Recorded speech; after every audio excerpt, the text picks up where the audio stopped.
إن الحمد لله نحمده ونستعينه ونستغفره ونتوب إليه ونعوذ بالله من شرور أنفسنا ومن سيئات أعمالنا من يهده الله فلا مضل له ومن يضلل فلا هادي له وأشهد أن لا إله إلا الله وحده لا شريك له وأشهد أن محمدا عبده ورسوله لا نبي بعده أما بعد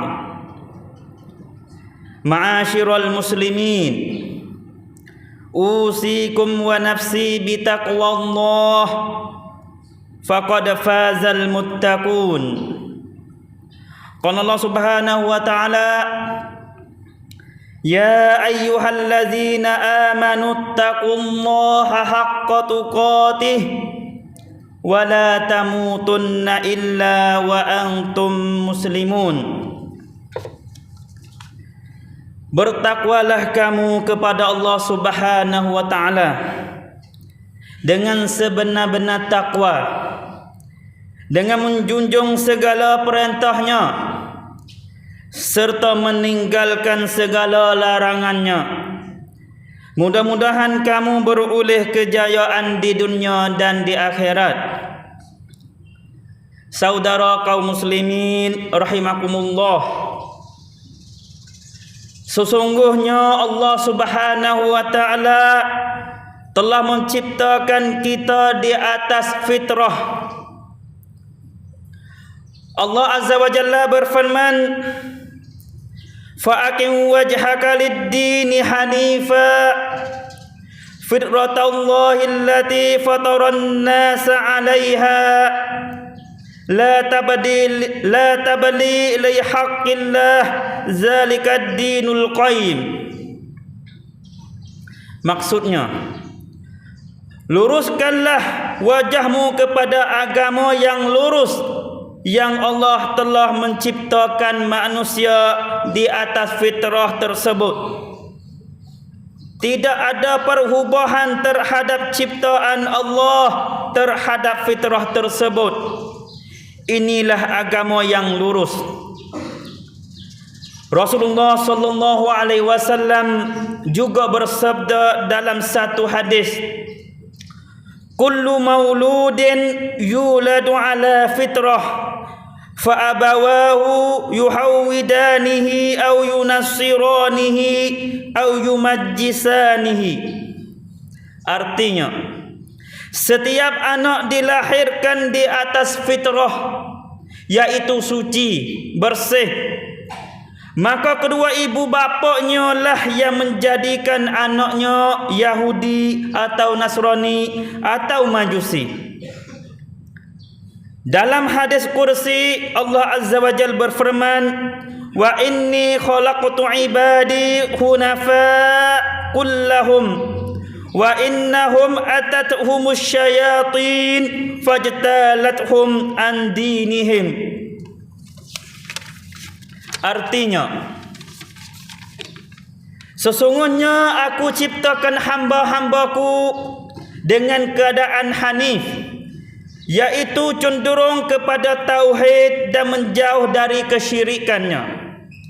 Namun syaitan mendatangi mereka lalu menggelincirkannya dari agama mereka. Ini semua adalah dalil yang menunjukkan bahawa manusia diciptakan di atas fitrah. Akan tetapi fitrah boleh sahaja berubah dengan pengaruh-pengaruh dari luar, seperti godaan syaitan dan pengaruh lingkungan alam sekitar. Apa yang dimaksud dengan fitrah? Fitrah adalah suatu yang telah Allah ciptakan, yang telah Allah membuatkan dalam diri makhluk sejak dari awal penciptaannya. Contoh, Contohnya adalah kecenderungan untuk mentauhidkan Allah Azza wa Jal dan kebencian kepada kesyirikan. Di antara juga contoh seperti fitrah adalah kita dapat membezakan mana yang baik dan mana yang buruk. Meskipun tidak ada siapa yang mengajarkan kita, tapi secara fitrah kita tahu seperti menolong orang lain adalah baik dan mencuri harta orang lain adalah buruk. Juga secara fitrah kita tahu bahawa lelaki berbeza dengan wanita, meskipun tidak ada yang mengajarkan kita. Ketika Allah ciptakan makhluknya, Allah juga ciptakan banyak fitrah-fitrah kepada makhluknya. Semua fitrah tersebut menunjuk kepada kebaikan. Seandainya tidak ada pengaruh-pengaruh luar yang mempengaruhi, maka makhluk akan berjalan dengan kebaikan. Akan tetapi ternyata fitrah tersebut dapat berubah. Di antara yang berubah fitrah adalah syaitan. Allah Azza wa Jalla berfirman tentang perkataan syaitan yang bersumpah, wala amurannahum fala yughayyirunna khalqallah. Artinya, sesungguh aku akan memerintahkan mereka manusia dan mereka akan mengubah ciptaan Allah, mengubah fitrah. Syaitan mengubah fitrah manusia sehingga kita dapati ada lelaki yang ingin menjadi perempuan. Perempuan ingin menjadi lelaki. Begitu juga didapati ada lelaki yang suka sesama lelaki dan perempuan suka sesama perempuan. Semua ini menunjukkan bahawa fitrahnya telah diubah oleh syaitan. Allah Azza wa Jalla telah berfirman, la uzayyinanna lahum fil ard. Artinya, aku akan menghiasi kemaksiatan sehingga mereka melakukan kemaksiatan tersebut di bumi. Sidang Jumaat yang mulia, juga di antara yang dapat mengubah fitrah manusia adalah faktor lingkungan dalam sekitar. Seperti disebut pada hadis di atas, kullu mauludin yuladu ala fitrah fa abawahu yuhawidanihi au yunassiranihi au yumajjisanihi. Artinya, setiap anak dilahirkan di atas fitrah, iaitu suci, bersih, maka kedua ibu bapaknya lah yang menjadikan anaknya Yahudi atau Nasrani atau Majusi. Hal ini menunjukkan bahawa fitrah dapat berubah dengan suasana lingkungan atau sebab godaan syaitan. Inilah perkara yang dapat mengubah fitrah-fitrah yang Allah tanamkan pada diri manusia semula jadi lagi. Syaitan mengubah fitrah manusia sedikit demi sedikit melalui tipu dayanya. Sebagaimana telah berlaku semasa Nabi Allah Lut alaihissalam. Mereka suka bermain seks sesama lelaki mereka. Mereka tidak suka kepada perempuan. Mereka melakukan maksiat yang sangat melanggar fitrah. Begitu beratnya maksiat tersebut, sampai-sampai mereka melakukannya di depan masyarakat umum. Nabi Lut alaihissalam berkata, wa ta'tuna fi nadikumul munkar. Artinya, kamu melakukan keramaian seksual di tempat pertemuan kamu. Padahal melakukan seksual sesama sejenis manusia sudah termasuk perkara yang sangat menyalahi agama Islam. Lebih-lebih lagi jika dilakukan dengan terang-terangan dalam masyarakat. Sidang Jumaat yang mulia, zaman sekarang banyak fitrah telah diubah. Lihatlah bagaimana keadaan orang-orang kafir yang sentiasa dalam kemaksiatan. Mereka tidak hanya melakukan seksual secara haram, akan tetapi mereka melakukan hubungan seks dengan binatang, dengan patung getah, pestik. Ini sudah di luar fitrah manusia. Mereka juga melakukan hubungan seks dengan muhrim mereka, seperti dengan ibu dan adik-beradik perempuan mereka. Sebab syaitan menghiasi perkara tersebut sehingga menjadi indah. Bahkan mereka berusaha membebaskan agar hal ini tidak boleh diingkari oleh manusia. Terlalu banyak negara yang membuka keperluan pernikahan sejenis. Bahkan mereka berusaha untuk membebaskan perbuatan tersebut di tanah air kita ini melalui rancangannya yang diaturkan oleh manusia. Sehingga di hari ini syaitan yang berupa manusia sanggup mengeluarkan undang-undang dan rancangan-rancangan jahat untuk menyelewengkan anak muda Islam, yaitu undang-undang perkahwinan bebas ataupun perkahwinan sejenis. Lelaki boleh berkahwin sesama lelaki dan perempuan boleh berkahwin dengan perempuan. Mereka sebar dalam mengubah fitrah manusia. Akhirnya maksiat tersebut menjadi suatu yang biasa. Bahkan jika ada yang mengingkari maksiat tersebut, maka dia mencela bahawa orang itu menentang rancangannya. Baik mereka, tujuannya agar suatu yang bertentangan dengan fitrah menjadi hal yang biasa.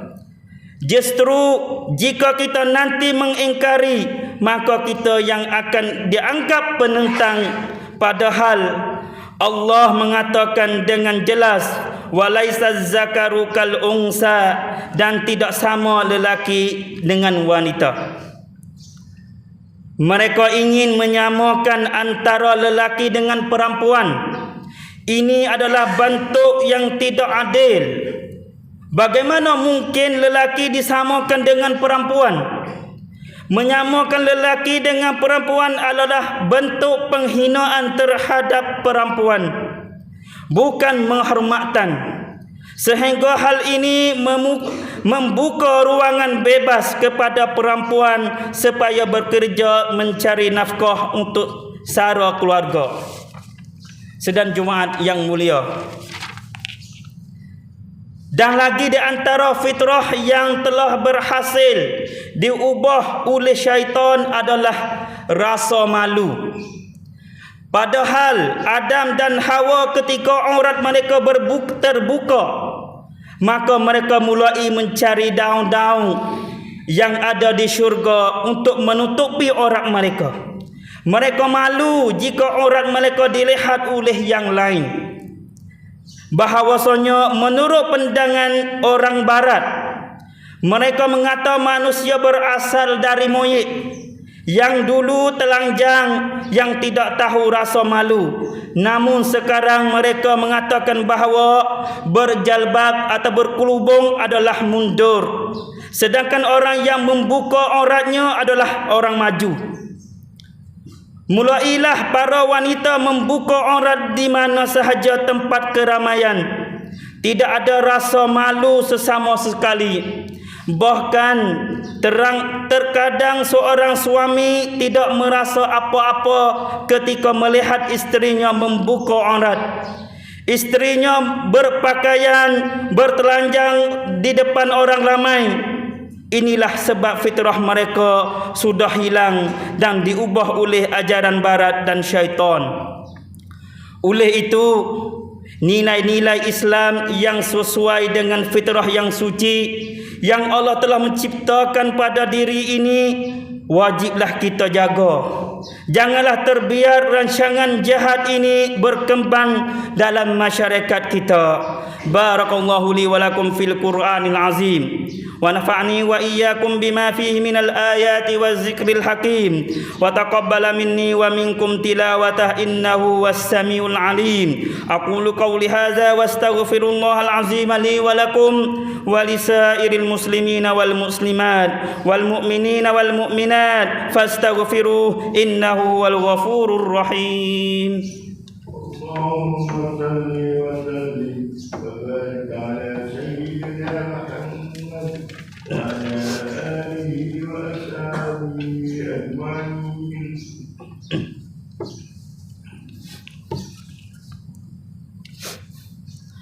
إن الحمد لله نحمده ونستعينه ونستهديه ونشكره ونعوذ بالله من شرور أنفسنا ومن سيئات أعمالنا من يهده الله فلا مضل له ومن يضلل فلا هادي له والصلاة والسلام على سيدنا محمد وعلى كل رسول أرسله الله بالهدى ودين الحق أما بعد فيا أيها الناس اتقوا الله حق تقاته ولا تموتن إلا وأنتم مسلمون. قال تعالى إن الله وملائكته يصلون على النبي يا أيها الذين آمنوا صلوا عليه وسلموا تسليما. اللهم اغفر للمسلمين والمسلمات والمؤمنين والمؤمنات الأحياء منهم والأموات إنك سميع قريب مجيب الدعوات وقاضي الحاجات. اللهم انزل رحمتك والسكينة والسلامة والعافية على المؤمنين والمؤمنات. اللهم اجعل بلدنا وسائر بلاد المسلمين طيبة آمنة مطمئنة رخية. ربنا افتح بيننا وبين قومنا بالحق وأنت خير الفاتحين. ربنا لا تزغ قلوبنا بعد إذ هديتنا وهب لنا من لدنك رحمة إنك أنت الوهاب. اللهم منزل الكتاب ومجري الحساب وهازم الأحزاب اهزمهم وانصرنا عليهم. اللهم إنا نجعلك في نهورهم ونعوذ بك من شرورهم. على الله توكلنا ربنا لا تجعلنا فتنة للقوم الظالمين ونجنا برحمتك من القوم الكافرين. ربنا آتنا في الدنيا حسنة وفي الآخرة حسنة وقنا عذاب النار. عباد الله إن الله يأمر بالعدل والإحسان وإيتاء ذي القربى وينهى عن الفحشاء والمنكر والبغي يعظكم لعلكم تذكرون. فاذكروا الله العظيم يذكركم واشكروه على نعمه يزدكم واسألوه من فضله يعطكم ولذكر الله أكبر والله يعلم ما تصنعون. وأقيموا الصلاة.